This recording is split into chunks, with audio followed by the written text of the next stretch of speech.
नमस्कार। आज के इस ई व्याख्यान में हम अमेरिकी क्रांति के परिणाम तथा महत्व के बारे में अध्ययन करेंगे। अमेरिका 1776 ईस्वी में इंग्लैंड के उपनिवेश के रूप में था और स्वतंत्र हुआ।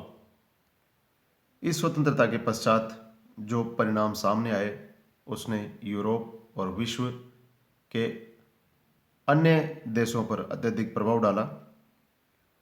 अमेरिका स्वतंत्र युद्ध की वास्तविक महत्ता न तो स्पेन या फ्रांस के प्रादेशिक लाभों, न हॉलैंड की व्यापारिक क्षतियों तथा न ही इंग्लैंड के साम्राज्य की अवनति में ही थी, बल्कि इसकी वास्तविक महत्ता अमेरिकी क्रांति के सफल संपादन में थी। अमेरिका की क्रांति विश्व इतिहास की प्रमुख घटनाओं में एक है। नवयुग का प्रभात, नवयुग का संदेश आदि नामों से इस क्रांति को अभिहित किया गया है, परंतु कुछ विद्वानों ने इसके महत्व को बढ़ा चढ़ाकर आंकने से आगाह किया है। इतिहासकार चार्ल्स एबियर्ड, फ्रेडरिक जेंटेन, जॉर्ज बानफ्रोस्ट तथा इंग्लैंड का महान राजनेता तथा वक्ता एडमंड बर्क इनमें शामिल हैं। यह तथ्य स्मरणीय है कि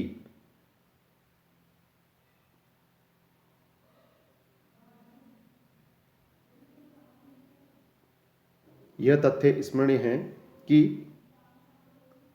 1787 ईस्वी में संविधान के निर्माण हेतु फिलाडेल्फिया सम्मेलन में एकत्र 45 सदस्यों में से अधिकांश सदस्य केवल सरकार की सुरक्षा, गुलामों के व्यापार एवं भूमि में अभिरुचि रखते थे। उन्हें स्वतंत्रता से विशेष प्रयोजन नहीं था, परंतु यह महत्वपूर्ण नहीं है कि लोग क्या सोच रहे थे। महत्वपूर्ण तो यह है कि परिणाम ही घटना के महत्व की आधारशिला प्रदान करते हैं। इस दृष्टि से अमेरिकी क्रांति विश्व इतिहास की एक अत्यंत ही उल्लेखनीय घटना थी। इस क्रांति का महत्व कई दृष्टियों से आंका जा सकता है। आधुनिक मानव प्रगति में अमेरिका की क्रांति को एक महत्वपूर्ण मोड़ माना जा सकता है। इस क्रांति के फलस्वरूप नई दुनिया में न केवल एक राष्ट्र का जन्म हुआ, बल्कि मानव जाति की दृष्टि से एक नए युग का आरंभ भी हुआ। अमेरिका की यह क्रांति कार्ल एल बेकर के अनुसार एक नहीं अपितु दो क्रांतियों का सम्मिलन थी। प्रथम बाह्य क्रांति थी, जिसके अंतर्गत उपनिवेशों में ब्रिटेन के विरुद्ध विद्रोह किया गया तथा जिस कारण उपनिवेशों व ब्रिटेन के मध्य आर्थिक हितों का संघर्ष था। दूसरा आंतरिक क्रांति थी, जिसका प्रयोजन स्वतंत्रता के पश्चात अमेरिका के भविष्य की रूपरेखा तैयार करना था। तो इस प्रकार से अमेरिका की इस क्रांति के बारे में कार्ल एल बेकर के अपने विचार हैं, जिसमें उन्होंने कहा है कि इसमें दो क्रांतियां थी, बाह्य क्रांति तथा आंतरिक क्रांति। बाह्य क्रांति में उपनिवेशों में ब्रिटेन के विरुद्ध विद्रोह किया गया था, जिसका कारण उपनिवेशों व ब्रिटेन के मध्य आर्थिक हितों वाला संघर्ष था, अपने आर्थिक लाभ का संघर्ष था। और दूसरी वो क्रांति थी जिसका प्रयोजन आज़ादी प्राप्त करने के बाद में अमेरिका का क्या भविष्य हो सकता है, उसकी क्या रूपरेखा बन सकती है, उसको तैयार करने का क्या प्लान हो सकता है, वो उसको दूसरी क्रांति की संज्ञा दी है कार्ल बेकर ने।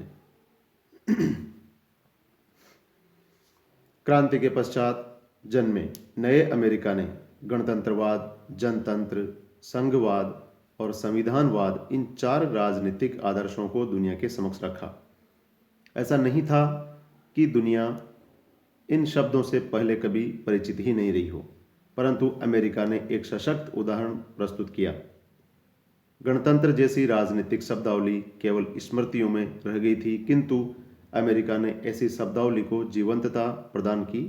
यह अमेरिकी क्रांति का सबसे बड़ा प्रत्यय माना जाना चाहिए। अमेरिका ने प्रतिनिधि सरकार की एक सशक्त एवं विकसित प्रणाली दुनिया के सामने रखी। नए संविधान व गणतंत्र की स्थापना ने यह विश्वास दिला दिया कि राजाओं के दिन लद चुके थे। यद्यपि प्रारंभ में मताधिकार सीमित था, किंतु बाद में तेजी से मताधिकार के लिए संपत्ति योग्यता और धार्मिक असमर्थता को एक के बाद एक दूसरे राज्य में समाप्त कर दिया गया। नई सरकार ने शुरू से ही कारगर ढंग से काम किया। इस कारण भी लोगों को यह विश्वास हो गया कि अभिनव अमेरिकी प्रयोगों में असाधारण जीवनी शक्ति है। तो इस प्रकार का संदेश अमेरिका ने अपनी क्रांति के बाद में दिया। क्रांति ने संयुक्त अमेरिका के राजनीतिक जीवन को एक नया मोड़ दिया। इसके अतिरिक्त वहाँ के सामाजिक जीवन, धार्मिक जीवन और सांस्कृतिक जीवन की भी पूरी तरह से जो है कायापलट कर दी गई। पूरा जीवन शैली जो थी उसमें परिवर्तन आया अमेरिका के वासियों में क्रांति के पश्चात। क्रांति के द्वारा अमेरिकी जनता को एक परिवर्तित सामाजिक अवस्था प्राप्त हुई, जिसमें परंपरा, धन और विशेषाधिकारों का महत्व कम था और मानवीय समानता का महत्व अधिक था। विशेषाधिकारों का 3 प्रमुख दिशाओं में सफल अधिक्रमण करने के पश्चात जनतंत्र को काफी प्रोत्साहन मिला, अर्थात परंपरागत संपत्तिक अधिकारों की समाप्ति,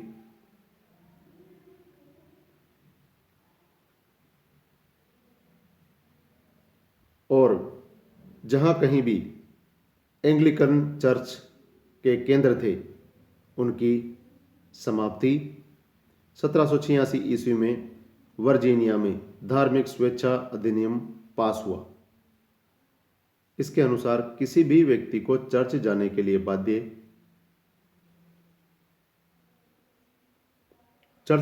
बाध्य नहीं किया जा सकता था। प्रत्येक व्यक्ति को पूजा और आराधना की पूर्ण स्वतंत्रता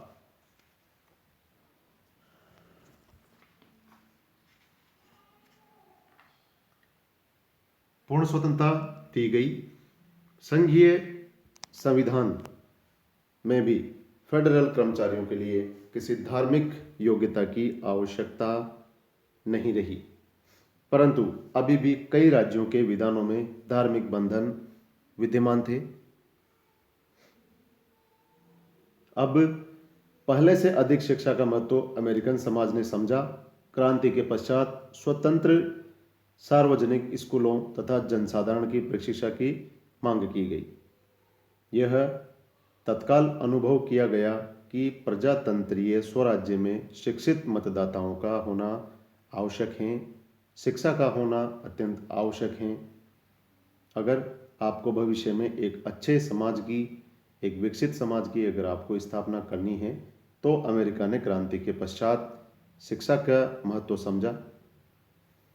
न्यूयॉर्क के गवर्नर जॉर्ज क्लिंटन ने 1782 ईस्वी में कहा था कि जहां सर्वोच्च नौकरियां प्रत्येक स्थिति के नागरिक के लिए उपलब्ध हैं, उस स्वाधीन राज्य की सरकार का यह विशेष कर्तव्य है कि उस स्तर के साहित्य का विद्यालयों तथा विशेष संस्थाओं द्वारा प्रचार होना चाहिए जो जन संस्थाओं की स्थापना के लिए आवश्यक हैं।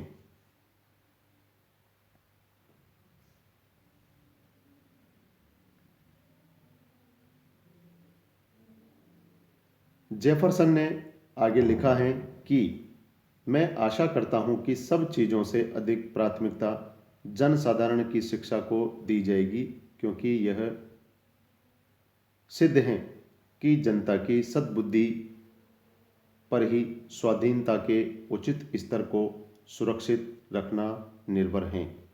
तो इस प्रकार से जेफरसन ने वहाँ पर जनसाधारण की शिक्षा को प्राथमिकता देने की बात कही। एलन नेविस एवं हेनरी स्टील कोमेगर का निष्कर्ष है कि प्रारंभ में राज्यों की गरीबी इस कार्य में बाधक हुई, किंतु इस नई मांग का परिणाम यह हुआ कि युद्ध के पूर्व से कहीं अधिक सुविधाएं प्रारंभिक शिक्षा के लिए प्राप्त होने लगी।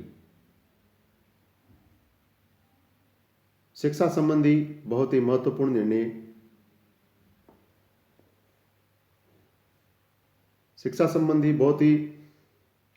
निर्णय 1785 ईस्वी के भूमि अध्यादेश में थे, जिसके द्वारा सार्वजनिक शिक्षण संस्थाओं को लाखों एकड़ सरकारी भूमि प्रदान की गई। तो इस प्रकार से हम देखते हैं कि क्रांति से पूर्व ही या युद्ध के दौरान ही शिक्षा का महत्व समझा जाने लगा। शिक्षा के लिए भूमि जो है प्रदान की गई, सरकारी भूमि, और उस पर शिक्षण संस्थाओं की स्थापना की गई। अमेरिकी क्रांति के आर्थिक परिणाम भी इसके सामाजिक एवं राजनीतिक परिणामों की भांति अत्यधिक महत्वपूर्ण थे। आर्थिक क्षेत्र में क्रांति ने मूलतः पूंजीवादी अर्थव्यवस्था के मार्ग की सभी बाधाओं को समाप्त करके इसके विकास को प्रोत्साहन दिया। पुरातन व्यवस्था तथा इससे संबंधित रीति रिवाजों की समाप्ति से अमेरिकी उपनिवेशों में पूंजीवाद के विकास को बहुत प्रोत्साहन मिला। तो इस प्रकार से आर्थिक क्षेत्र में भी कई परिवर्तन हुए क्रांति के पश्चात में। राजनीतिक सामाजिक क्षेत्र में भी अत्यधिक परिवर्तन हुए, जो कि जनमानस के लिए अत्यधिक महत्वपूर्ण थे। अमेरिकी क्रांति का वहां की कृषि पर भी अत्यधिक प्रभाव पड़ा। क्रांति काल में बड़े बड़े भूमिपति उपनिवेशों को छोड़कर कनाडा आदि देशों में चले गए, जिससे उनकी बड़ी बड़ी भू संपदाओं को तोड़कर छोटे छोटे टुकड़ों में इनका वितरण निम्न तथा मध्यम वर्गों में किया गया। क्रांति से कृषि के विकास को प्रोत्साहन मिला। यदि समग्र रूप से देखा जाए तो अद्यतन एवं खर्चीले ढंग से की जाने वाली अमेरिका की कृषि को लाभ ही हुआ, हानि नहीं। साथ ही युद्ध काल में आए विदेशियों से यूरोप के कृषि सुधारों के संबंध में अमेरिका को नई नई जानकारी प्राप्त हुई। तो इस प्रकार से हम देखते हैं कि जो बड़ी बड़ी भू संपदाओं के जो बड़े बड़े जो फार्म थे, खेत थे, उनको छोटे टुकड़ों में विभाजित करके मध्यम वर्गों में इनका वितरण किया गया कृषि कार्य हेतु, और कृषि उत्पादन को बढ़ाया गया और उसकी क्षमता को निरंतर वृद्धि की गई उनकी क्षमता में।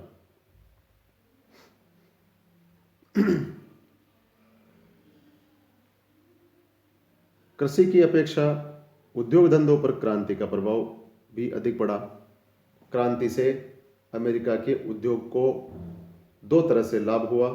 पहला, अमेरिकी उद्योग अंग्रेजों द्वारा लगाए गए व्यापारवादी प्रतिबंधों से मुक्त हो गए। चूंकि पहले व्यापार पर पूरी तरह से इंग्लैंड का जो है नियंत्रण था, कर जो है व्यापार में आयात और निर्यात की वो सब उनके द्वारा निर्धारित किए जाते थे। क्योंकि अमेरिका इंग्लैंड का, ग्रेट ब्रिटेन का एक उपनिवेश था। क्रांति के बाद, स्वतंत्रता होने के बाद में उन्होंने व्यापार के सारे नियम अपने अनुसार निर्धारित किए, जिससे व्यापार जो है प्रतिबंधों से मुक्त हुआ। दूसरा, युद्ध काल में इंग्लैंड से वस्तुओं का आयात बंद हो जाने के कारण उपनिवेशों के उद्योगों के विकास को प्रोत्साहन मिला। ब्रिटेन से ऊनी वस्त्र के आयात बंद हो जाने के कारण देसी वस्त्र की मांग बहुत बढ़ गई। सूत कातने और वस्त्र बुनने का कार्य राष्ट्रीय स्तर पर घर घर में किया जाने लगा, और इस कार्य के लिए महिलाओं ने भी सहयोग प्रदान किया। तो इस प्रकार से हम देखते हैं कि कृषि के साथ साथ उद्योग धंधों पर भी अमेरिकी क्रांति का प्रभाव पड़ा।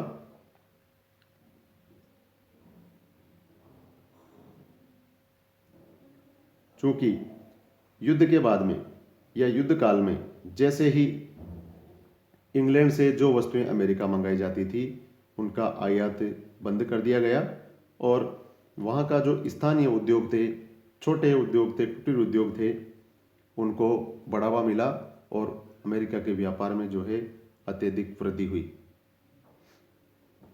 क्रांति ने अमेरिकी नौ परिवहन को भी प्रभावित किया। पहला, औपनिवेशिक बंदरगाहों को संसार के लिए खोलकर इससे फ्रांस, स्पेन तथा हॉलैंड आदि के साथ अमेरिका के व्यापार में काफ़ी वृद्धि हुई।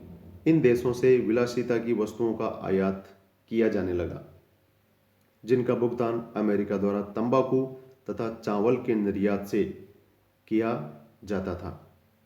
दूसरा, क्रांति ने व्यक्तिगत नौ परिवहन व्यवस्था को भी प्रोत्साहित किया। व्यक्तिगत कंपनियों का कार्य भी इस क्षेत्र में अत्यधिक महत्वपूर्ण था। तो हम देखते हैं कि क्रांति के पश्चात नौ परिवहन सेवा जो थी, जलीय जो सेवा थी, जलीय जो व्यापार था, उसमें अत्यधिक वृद्धि हुई और अमेरिका ने अपने यहाँ से तंबाकू तथा चावल का निर्यात बढ़ाया तथा अन्य देशों से जैसे कि फ्रांस, स्पेन तथा हॉलैंड से अन्य जो वस्तुएं थी वहाँ से आयात की जाने लगी। तो इस प्रकार से स्वतंत्र व्यापार के कारण नौ परिवहन और जलीय व्यापार जो था उसमें अत्यधिक वृद्धि हुई। तो इस प्रकार से हम देखते हैं कि क्रांति के पश्चात में अमेरिका के जनजीवन को अत्यधिक प्रभावित किया। अन्य देशों पर भी इसका प्रभाव पड़ा और इस क्रांति ने अमेरिका के सामाजिक जीवन, आर्थिक जीवन, राजनीतिक जीवन तथा सांस्कृतिक जीवन को अत्यधिक प्रभावित किया और इसमें बहुत अधिक परिवर्तन आया। धन्यवाद।